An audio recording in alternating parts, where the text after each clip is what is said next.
नरेंद्र दामोदर दास मोदी ईश्वर की शपथ लेता हूं कि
देशाचे यशस्वी पंतप्रधान नरेंद्र मोदी यांनी सलग तिसऱ्यांदा देशाच्या पंतप्रधान पदाची धुरा सांभाळत सर्वात प्रदीर्घ काळ पंतप्रधान म्हणून देशसेवा करण्याचा एक नवा ऐतिहासिक विक्रम प्रस्थापित केलाय।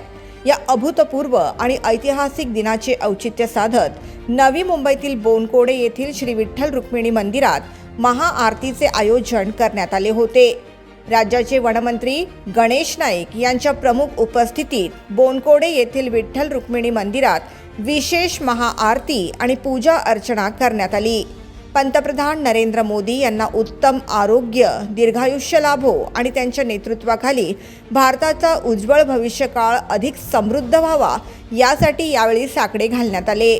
तसेच देशाची अखंडता आणि प्रगतीची घौडदौड अशीच अविरत सुरू राहावी यासाठी वनमंत्री गणेश नाईक यांनी विठ्ठल रुक्मिणीच्या चरणी प्रार्थना केली। आपल्या देशाचे यशस्वी पंतप्रधान माननीय नरेंद्रजी मोदी यांच्या पंतप्रधान कार्याला 12 वर्ष पूर्ण झाली, म्हणून देशाच्या सर्व नागरिकांमध्ये जो एक आनंद आहे, देशाच्या स्वातंत्र्यानंतर झालेल्या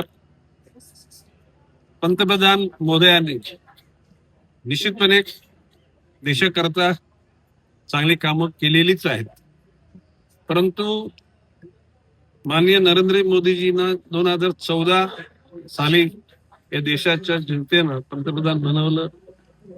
पहिले 5 वर्ष, दुसरी आणि तिसरी 5 वर्षाची त्यांची टर्म सुरू झालेली आहे। या कालखंडामध्ये एक गोष्ट मान्य करायला लागेल की पूर्वीच्या कालखंडात तंत्रज्ञान इतकं विकसित नव्हतं, परंतु विकसित झालेल्या तंत्रज्ञानाच्या माध्यमातून माननीय पंतप्रधान नरेंद्र मोदीजींनी देशाच्या सर्वच घटकांच्या करता एकाग्र होऊन चिंतन करून त्या अनुषंगाने देशाच्या सर्व स्तरावर प्रगतीची पावलं टाकण्याची सुरुवात केली।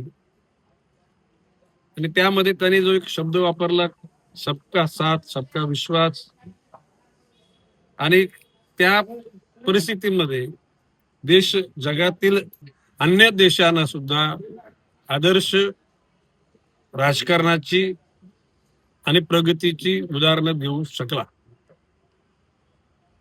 कृषी क्षेत्रामध्ये देशाची प्रगती झाली, शिक्षण क्षेत्रामध्ये, आरोग्य क्षेत्रामध्ये, देशाच्या संरक्षण क्षेत्रामध्ये तर फार उच्च कोटीची प्रगती देशाने केली।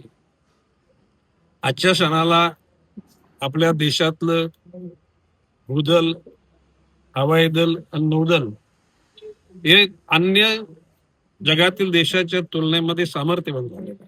वेळोवेळी ज्या वेळेला आजूबाजूच्या दुष्ट विचाराच्या देशातील राज्यकर्त्यांच्या माध्यमातून भारताची अखंडता आणि सुरक्षितता धोक्यात आणण्याचा प्रयत्न केला, त्याला जे प्रत्युत्तर दिलं त्यावेळेला ज्या गतीने आणि ज्या कौशल्याने त्याचं उत्तर दिलं, त्याचं एकूण लोकांच्या मध्ये एक प्रकारचं अनुभूती लोकांना आली की देशाचं सामर्थ्य वाढलेलं आहे. भविष्य काळामध्ये सुजलाम सुफलाम मलयजशी शीतलाम शस्यश्यामलम मातरम वंदे मातरम असा पूर्वीचा सोन्याची चिडी असलेला देश मधल्या कालखंडामध्ये त्या देशाला रया येण्याची वेळ आली होती ब्रिटिश कालखंडामध्ये. परंतु स्वातंत्र्यानंतरचा आता सुवर्ण काळ चाललेला आहे आणि भविष्य काळामध्ये देश सर्वार्थाने प्रगती करेल असा लोकांच्या मध्ये विश्वास निर्माण झालेला आहे. ही आजची आरती ही देशाच्या साठी देशाचं नेतृत्व सबल व्हावं, आयुष्यमान व्हावं, शक्तिमान व्हावं, तेजोमय व्हावं, गतिमान व्हावं याकरता देशातल्या विविध गाव खेड्यांमध्ये सुद्धा मंदिरांमध्ये, गुरुद्वारामध्ये, अग्यारीमध्ये, बुद्ध विहारामध्ये, मस्जिदमध्ये, चर्चमध्ये सुद्धा अशा प्रकारची प्रार्थना देशावर प्रेम करणाऱ्या लोकांनी आज केलेली आहे. आणि म्हणून या निमित्तानं जो माझा गाव आहे बनकोडे गाव, या गावातल्या विठ्ठल मंदिरामध्ये आवर्जून या ठिकाणी या सगळ्या परिसरातले सर्व नगरसेवक, कार्यकर्ते आणि जनसामान्य सुद्धा आरतीला उपस्थित होतात.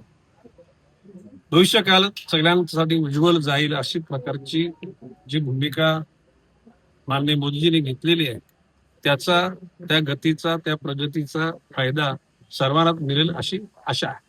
हा सोहळा अत्यंत भक्तिमय आणि उत्साही वातावरणात पार पडला. याप्रसंगी नवी मुंबई महानगरपालिकेचे सभागृह नेते सागर नाईक, नगरसेविका वैष्णवी नाईक, नगरसेविका अदिती नाईक, नगरसेविका ॲडव्होकेट भारती पाटील, नगरसेविका ॲडव्होकेट सायली शिंदे, नगरसेविका मीनाक्षी पाटील, नगरसेवक मुनावर पटेल, नगरसेवक संदीप महात्रे, नगरसेवक रविकांत पाटील, नगरसेवक रॉबिन मडवी, भाजपचे पदाधिकारी, कार्यकर्ते आणि परिसरातील नागरिक मोठ्या संख्येने उपस्थित होते. सर्वांनी मिळून या महाआरतीमध्ये सहभाग घेतला आणि पंतप्रधान नरेंद्र मोदी यांच्या ऐतिहासिक देशसेवा कार्यकाळाचा गौरव केला. Bureau report, the metro.